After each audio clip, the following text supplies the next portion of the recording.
ఉన్నారు. నువ్వు ఒక్కడిగా జీవించక 100 మంది గురించి నువ్వు జీవించు అని చెప్పి ఆయన సూక్తులతో ఈరోజు మేము ముందుకెళ్తున్నాం. అందుచేత మిత్రులారా, ప్రతి ఒక్కరు కూడా ఈ పవర్ ప్లాంట్ పై ఉద్యమించి ఎట్టి పరిస్థితుల్లో కూడా ఎన్నో విధాలుగా మనకి ప్రలోభాలు పెట్టి ప్రయత్నం చేస్తారు. అన్నదమ్ముల మధ్య చిచ్చులు పెడతారు, అక్క చెల్లెల మధ్యన చిచ్చులు పెడతారు. వాళ్ళకి కావాల్సింది పవర్ ప్లాంట్, మనకు కావాల్సింది ప్రకృతి ఒడిలో మనం జీవిస్తాం కాబట్టి ప్రకృతి ఒడిలో ఎట్టి పరిస్థితుల్లో దూరం చేస్తే సహించేదే లేదని చెప్పి ఈ ప్రభుత్వానికి గట్టిగా తెలియజేయాల.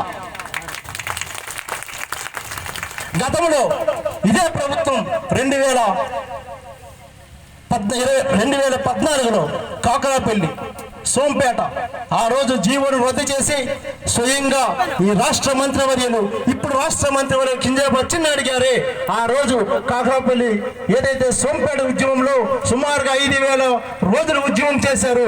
అందుకే ఆ ఉద్యమానికి తలదించి ఈ రోజు పవర్ ప్లాంట్ ఏదైతే సోంపేట పవర్ ప్లాంట్ జీవోను రద్దు చేస్తున్నామని ప్రకటించారు. ఈ రోజు కూడా ఇక్కడ ప్రజలే కూడా ఈ సందర్భంగా తెలియజేస్తా ఉన్నా, ఈ రాష్ట్రాన్ని కాపాడాలన్నా, ఈ జిల్లా కాపాడాలన్నా కింజరాపు కుటుంబానికి ఉందని కూడా ఈ సందర్భంగా తెలియజేస్తా ఉన్నా.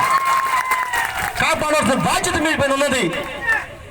ఎందుకంటే ఒక రాష్ట్ర మంత్రిగా, ఒక కేంద్ర మంత్రిగా ఈ జిల్లా నుంచి పరిపాలిస్తున్నారు. మీ తండ్రి నుంచి, మీ అన్నయ్య నుంచి చాలా మంది ఈ రాష్ట్రాన్ని పరిపాలిస్తూ ఉన్నారు, ఈ జిల్లాను పరిపాలిస్తూ ఉన్నారు.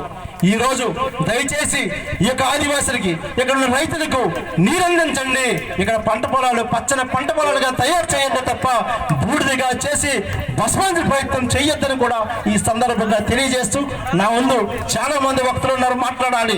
మనమందరూ ఒకటే చేయం, ఏదైతే పవర్ ప్లాంట్ తీసుకొస్తున్నారో దాన్ని తప్పనిసరిగా తరిమి కొట్టినంత వరకు ప్రతి ఒక్క మహిళ కూడా కంకణం కట్టుకొని మనం ముందుకు సాగాలని తెలియజేసుకుంటూ, ఈ అవకాశం ఇచ్చిన పెద్దలందరూ కూడా పేరు ఉద్యమం అందరూ తెలియజేసుకుంటూ, జై ఆదివాసీ, జై ఆదివాసీ, జై ఆదివాసీ.